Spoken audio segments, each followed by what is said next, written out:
encerrando o 10º encontro de ateus e apóstolos, evento da Nova Consciência. Eu, particularmente, fiquei muito feliz com o encontro desse ano. Nós tivemos conversas boas e acredito que hoje, fechando esse encontro também, vamos ter algumas exposições bastante interessantes. Como é de praxe, vou apresentar os integrantes da mesa de hoje. Alexei Novior, que é bacharelão em filosofia em São Paulo. O tema que ele vai abordar é argumentos ateológicos em prol de um mundo laico. Carlos P. de Almeida, poeta e mestrando em literatura pela Universidade Estadual da Paraíba. O tema Min Apapu, mas Deus goela abaixo, uma reflexão sobre a literatura catequética nos primórdios do Brasil. E nosso amigo Marco Aurélio Nepomuceno, graduado em História pela Universidade Estadual da Paraíba. O tema é O Flagelo e o Silêncio Divino, uma leitura do romance A Peste, de Alberto Camus. Bom, como é de praxe, assim, a dinâmica que a gente tem feito são as discussões, em seguida a gente abre para intervenções, colocações, questionamentos, certo? Quanto tempo para cada um, mais ou menos? A gente tem, geralmente, esse debate para aquelas 6 horas, eu vou ter que sair antes das 4, eu vou ter que estar em 4h40 em outro lugar. Mas vocês vão me desculpar se eu tiver que sair tipo umas 4h30, 4h35, eu posso chegar atrasado no outro lugar.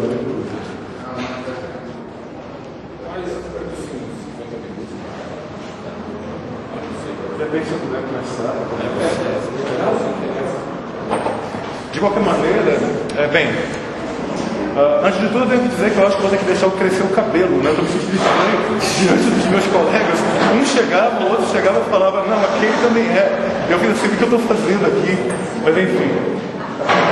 Gente, é o seguinte, antes de tudo, antes de começar a minha fala especificamente, que é sobre os argumentos ateológicos em prol de mundo laico, existe algo que eu não posso deixar de falar, que assim, eu acho que muita gente esteve ontem na mesa redonda no Teatro Municipal, tá? E eu acho que é interessante talvez esclarecer que, ao que parece, houve um grande mal-entendido que não desculpa as besteiras que foram ditas. Esse mal-entendido foi pelo mais ou menos o seguinte: ao que parece, a mesa redonda não era para discutir sobre o livro de Dawkins, que é Deus em Delírio. Cometeram a infelicidade de colocar o nome da palestra como o mesmo nome do livro. E aí, na hora, o monge budista achou que era para discutir o livro, e na mesa redonda havia 5 pessoas, sendo que apenas 2 haviam escrito o livro.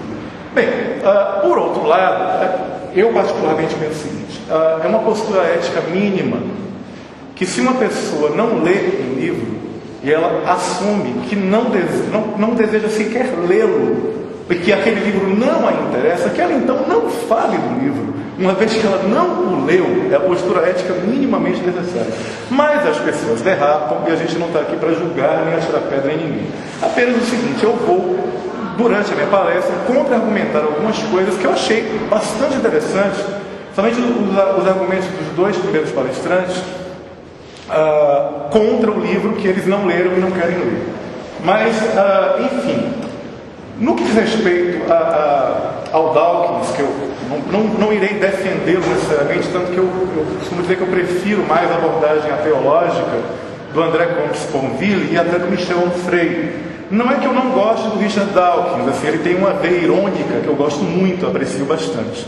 E não acho ele um fundamentalista, e vou explicar porque ele não é um fundamentalista. Mas vamos lá. Antes de tudo, eu queria saber o seguinte: vocês sabem a diferença em teísmo, deísmo, panteísmo, politeísmo? Isso foi falado nas vezes anteriores. Assim, tem alguém que não saiba a diferença? Pode levantar a mão se não souber. Tudo bem, em linhas bem gerais, o teísmo acredita na existência de um Deus que é o pleno bem, ele é bom, ele deseja o bem e atende às minhas preces.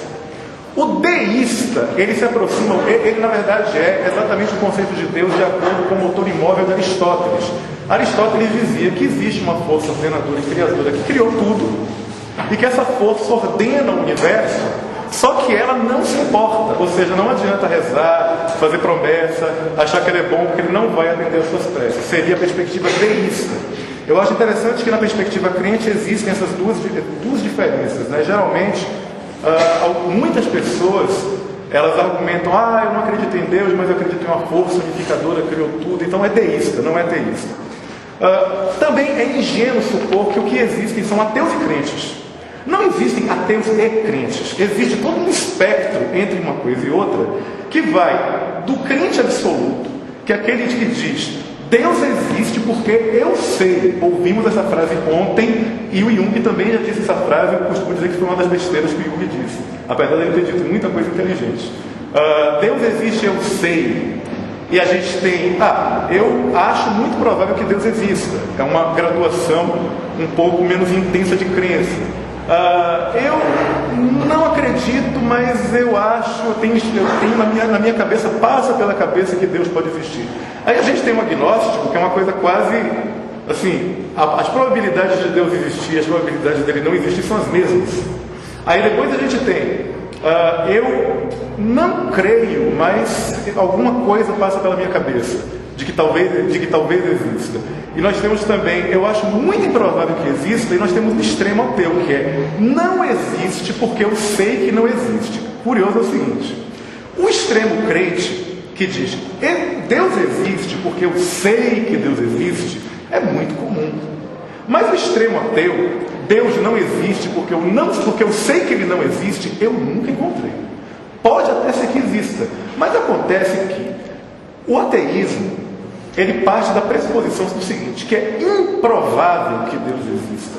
Não está provável que ele não existe, assim como não se prova que ele existe. Mas o ateu aposta na inexistência. Ele diz, é improvável que Deus exista. Dawkins, eu costumo dizer o seguinte, o livro do Dawkins, Deus no Delírio, fiz questão de trazer aqui, eu acho que ele é imprescindível de ser lido, porque ele apresenta algumas relações que são, assim, não vou dizer indiscutíveis, porque só o que é indiscutível, pelo visto, é a religião, e eu acho interessante quando o Conte Sponville fala, religião não se discute, por que religião não se discute? Tudo se discute, só a religião é imune a qualquer tipo de discussão? Não, ela deve ser algo de discussão, principalmente porque as religiões em geral se imiscuem muito em nossas vidas, ou seja, nós vivemos num mundo pseudolaico. Para começar, eu moro numa cidade chamada São Paulo, que já leva o nome de santo. Em todos os lugares que eu vou existem cruzes, símbolos religiosos, etc. E é claro que eu tenho que aceitar aquilo. E eu digo assim, eu aceito de muito bom grado. Quando algum crente me diz, vá com Deus, eu digo obrigado. Quando alguém diz alguma coisa tipo amém, eu digo, tá, muito obrigado. Ou qualquer coisa desse tipo, porque a pessoa está fazendo aquilo, porque ela deseja o meu bem. Eu detesto fanatismo de qualquer lado. Fanatismo religioso e fanatismo ateu, muito embora, eu vou ser bem sincero, eu não tenho encontrado fanatismo ateu. Os ateus que eu conheço são razoáveis, são inteligentes, não querem forçar ninguém a não acreditar em Deus. Eu nunca vi um ateu fazendo proselitismo. Mas você não pode acreditar em Deus, a não ser que seja um ateu adolescente revoltado. Mas assim, os ateus de fato, eles não se importam com a sua crença. Eles querem que a não crença deles seja respeitada. Esse preconceito aos ateus começa com Plotino. Ele escreve claramente no texto dele que os crentes e os ateus cometem erros. Ele fala que o crente tem medo de Deus, acha que se não rezar para os deuses vão se vingar, etc. E que eles estão errados porque os deuses são bons. E que o ateu é um nihilista, é uma pessoa egoísta, que não tem compaixão pelos outros. Foi uma das poucas coisas idiotas, porém efetivamente idiotas, já ditas na filosofia. Todavia, não vamos jogar Plotino fora, não vamos jogar o bebê fora com a água da bacia, porque ele também disse muita coisa legal. Platão também chega um pouquinho perto disso, mas Plotino faz pior, porque ele nominaliza. Ele diz, os ateus não têm sentimento,